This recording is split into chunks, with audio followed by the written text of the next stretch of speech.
if I do not miss salah, do not drink or do bad things, why can't I go to clubs with my friends? Where is it mentioned in the Quran anyway that I can't go clubbing without drinking?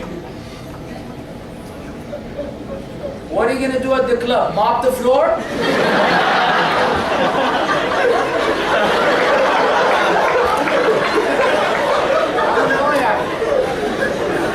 No, seriously, because I used to go clubbing back in the days, and I don't know.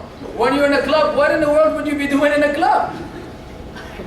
I mean, it's just, it's like someone trying to jump into the swimming pool and says, I will not get wet.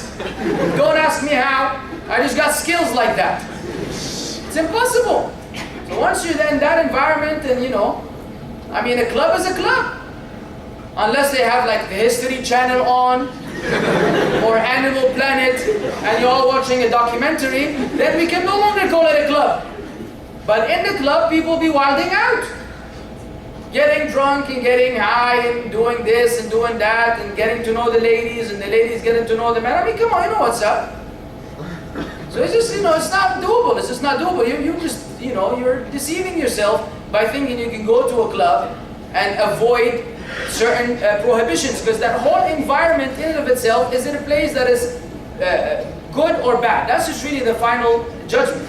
If you know that place is bad, you just have to, keep moving. Yeah, Sheikh, but some still go to the club and they claim that they don't drink, so they say, like, I'm not drinking, so how is it haram for me to be in the club? Well, because there are so many things that are disallowed that are taking place in the club. So why are you in the club? First of all, we have the narration from the Prophet that the one who's in the company of where alcoholics, or where alcohol is being consumed or alcohol is being served, all of this will bring about the curse of God. Okay, when you're in that environment in and of itself. So being there, just period, while it's there is already an issue. That's number one. Number two, then how are you going to lower your gaze? As a male, with all the females that are, dressed very modestly usually in the club, how are you going to lower your gaze and not look at them and check them out? How is that possible?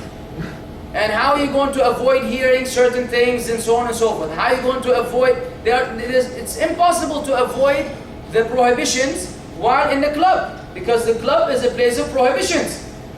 I mean, do you think isn't it ironic that they call Vegas Sin City? And it wasn't Muslims, by the way, who called Las Vegas Sin City.